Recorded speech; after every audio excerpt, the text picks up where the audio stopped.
नमो नमः आप सभी सदस्यों को मेरी तरफ से। तो आइए आज हम आपको बताते हैं, चिंता करने से शरीर बलहीन होता है। जो लोग चिंता करते हैं वो अब चिंता करना बंद कर दें।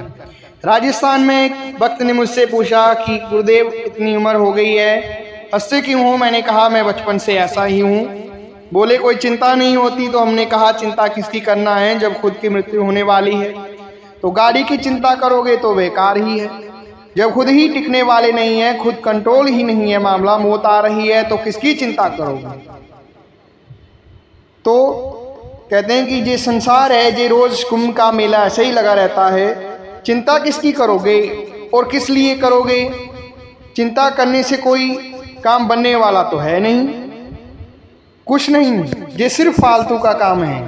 मैं आपको भी कहूँगा, मेरे से कुछ सीखो ना सीखो, मस्ती से जीना सीख लो, विवेक से रहना सीख लो और हर कार्य में बारीक डिसीजन लेना सीख लो। संभल संभल कर डिसीजन लो, गम खाना सीखो, नुकसान को सहना सीखो, धन की हानि को सहना सीखो और अपने परिवार में सबको मिला जुला कर चलाना सीख लो और हिम्मत से जीना सीख लो। ये चीजें सीख लो और आपकी जिंदगी की चिंता दूर हो जाएगी। दोहा संतावाद भ्रष्टे बल। और चिंता करने से दूसरा नुकसान होता है, मनुष्य का शरीर बलहीन हो जाता है, शरीर में ताकत नहीं रह जाती, अंदर से तुम कमजोर हो जाओगे। जैसे आपने लकड़ी को देखा होगा तो लकड़ी के मकान नेपाल में बनते हैं, अब गांव में भी बनते हैं। पहले गांव में लकड़ी के मकान ही बनते थे, अब तो सीमेंट के बनने लगे। लकड़ी का दरवाजा, लकड़ी की छत और ऊपर कुछ कपड़े वपड़े डाल देते थे। तो लकड़ी में एक कीड़ा लगता है जिसका नाम है दीमक। आप सभी ने सुना होगा, ठीक है? इधर ध्यान दो, उधर मत देखो। दीमक लकड़ी को अंदर से खाता है, भीतर भीतर लकड़ी को कीड़ा खोखला कर देता है। ऊपर से देखो, देखने में लगता है कि लकड़ी ठीक है, लेकिन वो लकड़ी अंदर से खोखला हो चुकी है। अब तो लकड़ी का भवन ढह जाने की संभावना है, क्योंकि भीतर में दीमक कीड़ा लगा हुआ है। ऐसे ही आपका जो शरीर रूपी महल, यदि इसमें चिंता का दीमक लग गया तो शरीर रूपी भवन अब ढह जाने की संभावना है, अब ज्यादा दिन फिट नहीं रहेगा।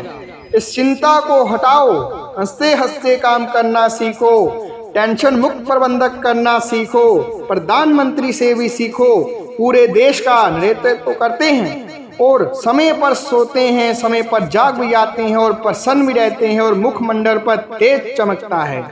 याद रखना, वेद ऋषियों ने एक बात कही है, 2500 साल पहले, 10,000 साल पहले उन्होंने कहा था, सोने के समय सोइए, खाने के समय खाइए, बात करने के समय बात कीजिए और आराम करने के समय आराम कीजिए, देखने के समय देखिए, सुनने के समय सुनिए और चित्त को चंचल मत कीजिए।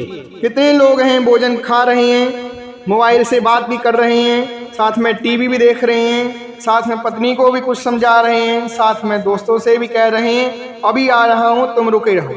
ना तो भोजन में चित्त लग रहा है, ना टीवी देख पा रहे हैं ठीक से, ना पत्नी से बात कर पा रहे हैं। ऐसे लोगों की जिंदगी टेंशन में है। उन लोगों की जिंदगी टेंशन में है, टीवी भी देखो तब भोजन बंद कर दो, बस ऐसे बैठ जाओ।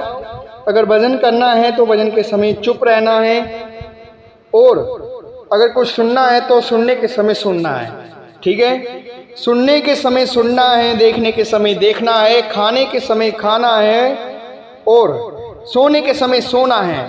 सोने के समय सोचना नहीं है। कितने लोग सोते भी हैं और सोचते भी हैं। अब दोनों काम एक साथ कैसे हो सकते हैं? अगर दोनों काम करोगे तो फालतू होंगे, ना ठीक से नींद ले सकोगे और ना ही कुछ सोच सकोगे। गहरी नींद का सुख लीजिए और 7 घंटे से ज़्यादा सोने की कोशिश मत कीजिए। अधिक से अधिक 7 घंटे। अगर उम्र 20 साल है तो 8 घंटे, 20 से ऊपर है तो 7 घंटे और 60 से ऊपर है पहुंच गई फिर 6.5 घंटे बहुत है। और 90 साल की उम्र है तो कोई बात नहीं, जितनी नींद आए तो ठीक है। अब तो कुछ करना तो है नहीं, लेकिन बूढ़ों को नींद कहाँ आती है? पूरा घर सो रहा है तो वो जाग रहे हैं, कहीं लोटा उठाते हैं तो कहीं बाल्टी उठाते हैं, खरबर खरबर करते रहते हैं। सोने वाले सोचते हैं मन में, नाराज हो रहे हैं, कहाँ बाल्टी पटक रही है।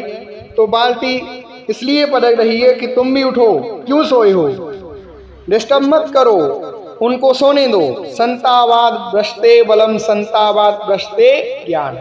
और चिंता करने से ज्ञान भी कट जाता है, मरण शक्ति कम हो जाती है, जात शक्ति कम हो जाएगी। अधिक चिंता करोगे तुमको तुम्हारे बेटों के नाम भी टाइम पर याद नहीं आएंगे। और बहुत चिंता हो गई तो याद रखना, फिर तुम अपने बटन कुर्ते के जहाँ शर्ट के लगाते हो वो भी उल्टे लगा दोगे। और बहुत चिंता हो गई तो जिस बिस्तर पर तुम जिधर पैर करते हो वहां सिर करके सो जाओगे, ठिकाना ही नहीं है तुम्हारा। चिंता में सब उलट पलट हो जाता है। और हंसने से, खुश रहने से बुद्धि का विकास होता है। गीता में श्री कृष्ण जी ने कहा है, जो प्रसन्न रहता है उसकी बुद्धि वो सदा ही प्रसन्न रहता है।